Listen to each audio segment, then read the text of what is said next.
Welcome back to another video. Today, I'm going to show you how to use the sum formula in Excel. Now, I know many of you might already know the basics, but in this video, I'll show you 5 different ways to use it.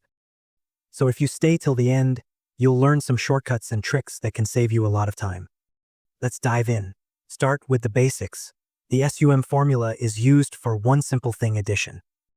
In Excel, every formula begins with an equal sign. So, first select the cell where you want the result, then type the equal sign and write SUM. As soon as you type it, Excel will show the formula. You can either click on it or press the Tab key to activate it. Now Excel wants to know which numbers you want to add.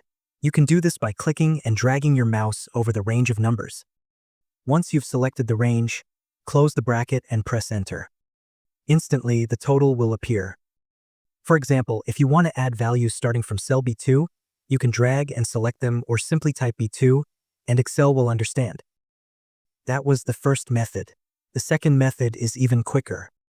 Select the cell where you want the total, then go to the Home tab and click on AutoSum. Excel will automatically select the range of numbers for you.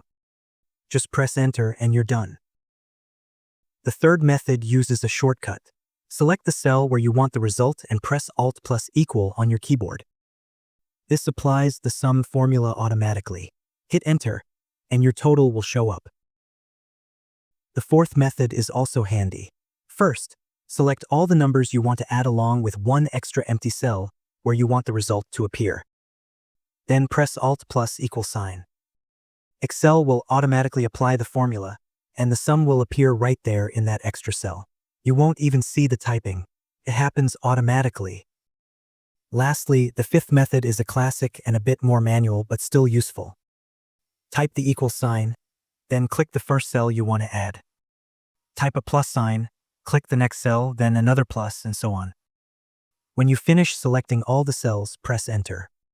This works well for smaller amounts of data, but for larger sets, it's not very practical. Still, it's good to know. One more useful tip. If you've already applied the sum formula in one cell and want the same formula in other rows or columns, you don't need to start over. Just drag the formula down using the small plus sign that appears at the corner of the cell, or double-click it, and Excel will copy the formula across all the cells you need. Let's do it for the columns too. So, now you've seen 5 different ways to use the sum formula in Excel. I hope this makes things clearer for you. If this video helped you, please like it and subscribe to my channel. Also, let me know in the comments what problem you'd like me to cover in the next video. Take care and see you soon.